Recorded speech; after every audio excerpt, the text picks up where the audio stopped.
L'eau est essentielle, mais sa valeur va bien au-delà de la seule subsistance. Elle a un impact sur tous les aspects de notre vie. Les ressources en eau sont nécessaires pour produire des denrées alimentaires, générer de l'énergie, éduquer nos enfants, développer des industries, encourager le tourisme et préserver la nature. Des services d'approvisionnement en eau et d'assainissement sûrs, résilients et durables contribuent à améliorer la santé et le bien-être des populations. C'est la clé de la création d'emplois, d'une main-d'œuvre plus productive et de la croissance économique. Résoudre la question de l'eau et de l'assainissement, c'est renforcer l'intégration régionale, la paix et la sécurité. Cependant, plus de 400 millions de personnes en Afrique n'ont pas accès à une eau gérée de manière sûre, et à travers le continent, 800 millions de personnes n'ont pas accès à des services d'assainissement et d'hygiène de base gérés en toute sécurité. Associée aux effets du changement climatique et à l'urbanisation rapide, la précarité en matière d'eau est une véritable préoccupation pour la société, la nature et nos économies. Il est urgent d'adopter une nouvelle approche. Sans une gestion fiable de l'eau, les pays ne peuvent pas se développer et il n'est pas surprenant que la mauvaise qualité de l'eau compromette jusqu'à un tiers de la croissance économique potentielle dans certaines régions. Elle constitue une menace constante pour le bien-être humain et environnemental.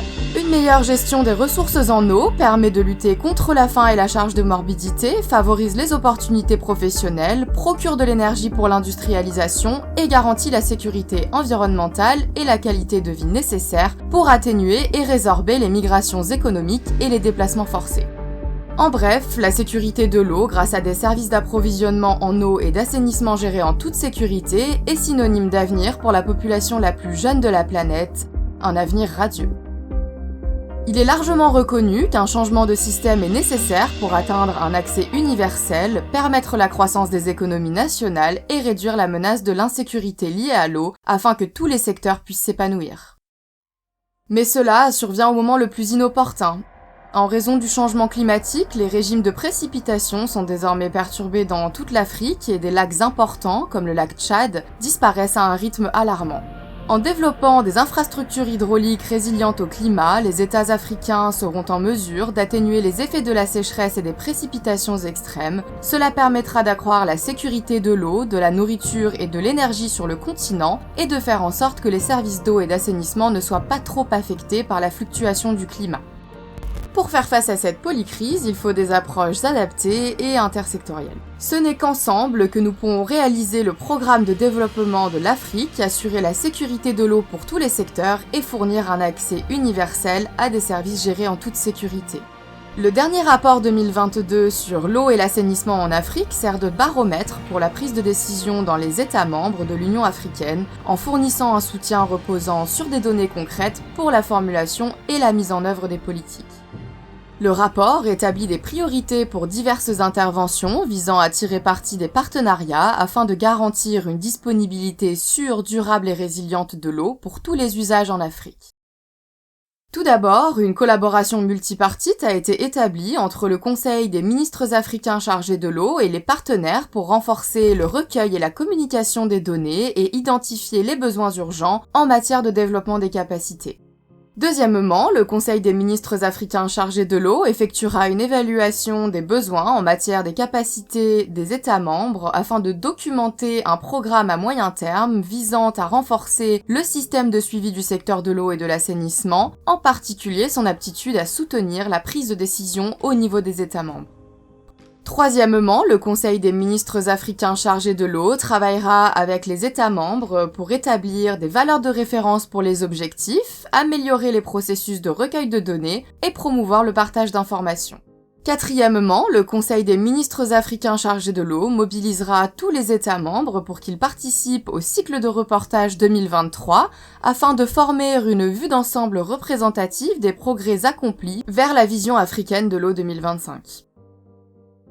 Enfin, le Conseil des ministres africains chargés de l'eau facilitera un dialogue à plusieurs niveaux pour encourager le partage des connaissances et des solutions entre les États membres. Les informations recueillies serviront de base à la formulation de propositions techniques pour la vision post-2025, fournissant ainsi un cadre d'action représentatif du domaine de l'eau pour la réalisation des objectifs de l'agenda 2063.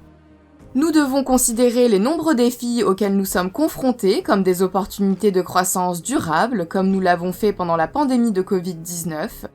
Grâce à des efforts concertés qui encouragent les réformes politiques, institutionnelles et réglementaires, de nouvelles modalités de financement, ainsi que l'innovation et le leadership, nous pouvons amorcer le changement des structures pour parvenir à une gestion intégrée des ressources en eau et à un accès universel à travers l'Afrique, tout en construisant des économies plus fortes et en conservant notre patrimoine naturel. À travers le continent, les pays introduisent une série d'innovations pour améliorer la sécurité de l'eau et les services d'assainissement.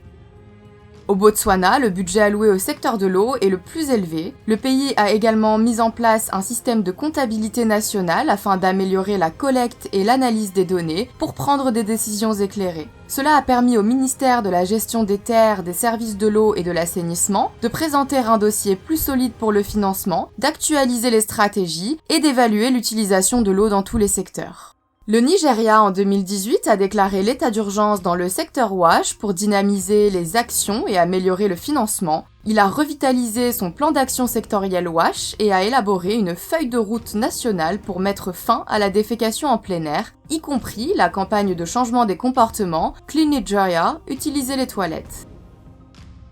La Tunisie, elle, a établi des instruments de gestion efficaces et des rôles clairs en matière de gouvernance de l'eau. Elle publie également des données et des informations par le biais d'une plateforme de données en accès libre. En outre, le pays publie un rapport annuel d'examen du secteur national de l'eau qui offre aux parties prenantes les informations nécessaires pour améliorer les performances.